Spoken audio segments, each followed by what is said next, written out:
بسم اللہ الرحمن الرحیم۔ حضرت امام حسین نے بچپن سے ایک شعر پڑھ رکھا تھا جس کا نام ابو الحارث تھا۔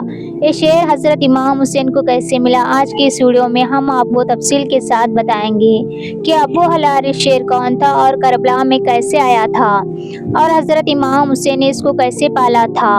ایک دفعہ مولا کائنات حضرت امام علی رضی اللہ تعالیٰ عنہ خطبہ فرما رہے تھے کہ اسی دوران کچھ لوگ حضرت امام علی رضی اللہ تعالیٰ عنہ کے پاس دوڑتے ہوئے پہنچے۔ حضرت مولا علی رضی اللہ تعالیٰ عنہ نے ان سے پوچھا تو انہوں نے کہا کہ یہ شعر آپ کی طرف آ رہا ہے۔ حضرت علی رضی اللہ تعالیٰ عنہ نے فرمایا کہ تم لوگ بیٹھ جاؤ، یہ شعر کچھ نہیں کرے گا۔ یہ بات ابھی ختم نہیں ہوئی تھی کہ ایک بہت ہی بڑا شعر نے حضرت علی رضی اللہ تعالیٰ عنہ کی خدمت میں سر رکھ کر سلام پیش کی اور اس کے بعد اس نے چند دن کا اپنا بچہ حضرت امام علی رضی اللہ تعالیٰ عنہ کی خدمت میں رکھا۔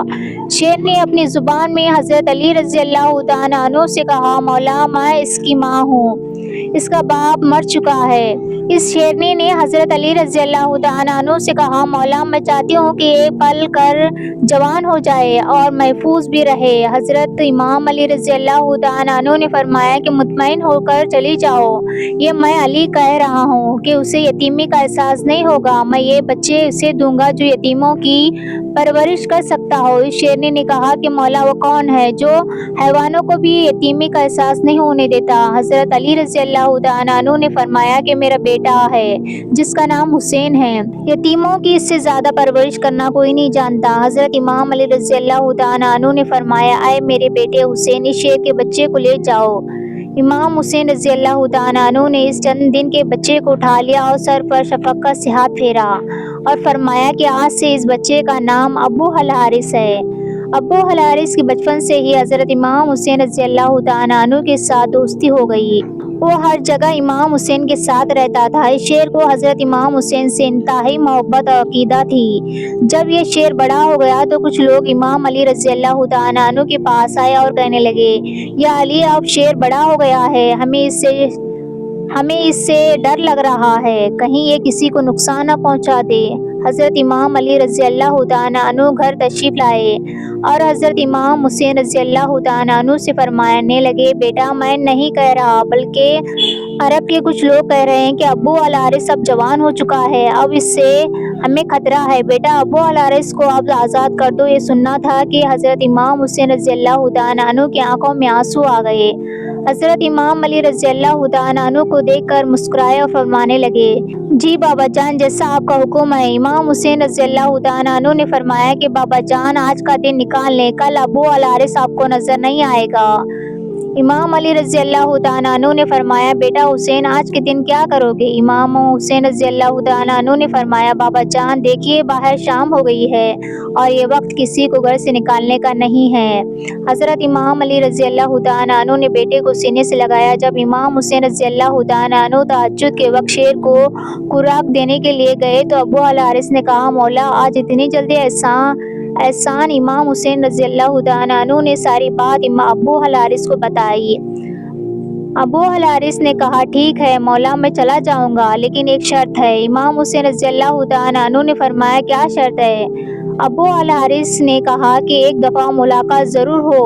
روایت میں آتا ہے کہ امام حسین رضی اللہ تعالیٰ عنہ نے فرمایا کہ تاریخ یاد رکھنا، 10 محرم 61 ہجری میدان کربلا کے ٹیلے کے پاس سے تمہیں ایک آواز آئے گی، بس اسی آواز پر چلے آنا۔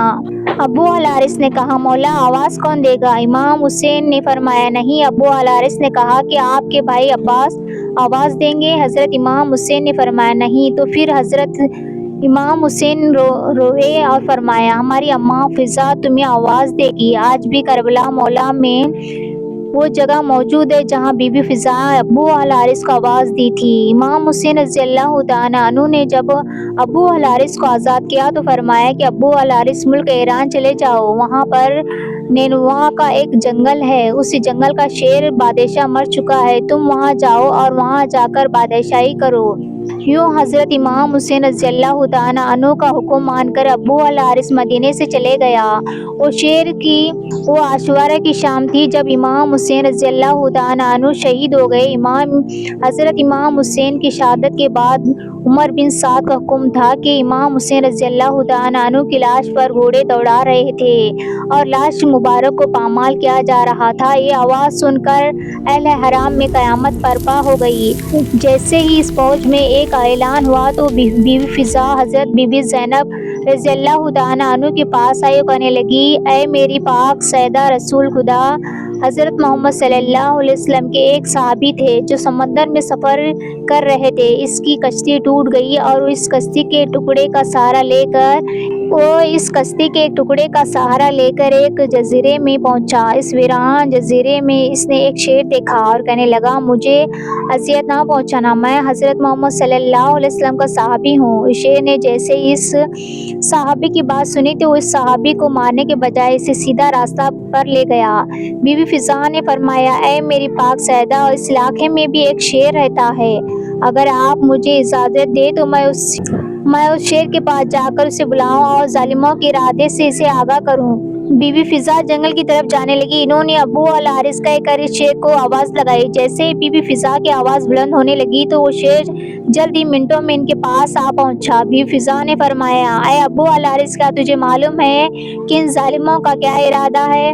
یہ امام حسین کے جسم اطہر کو پامال کرنا چاہتے ہیں اور لاش کو پامال کرنے کے بعد گھوڑوں کی ٹانگوں سے ان کی لاش مبارک کو ناقابل سخت بنانا چاہتے ہیں۔ شیر بی بی فضا کے ساتھ آ گیا اور وہاں پہنچ کر حضرت امام حسین کے لاش مبارک کے پاس بیٹھ گیا، اور مستقل کتابوں میں ہے کہ ابو الحارث نے امام حسین کے خون سے اپنی پیشانی کو رنگا۔ یعنی جب لوگ گھوڑوں پر سوار ہو کر امام حسین کی لاش مبارک کو پامال کرنے کے لیے آئے تو دیکھا کہ ایک شیر موجود ہے اور گھوڑے وہاں پر نہ ٹھہر سکے اور بے قابو ہو کر بھاگنے لگے۔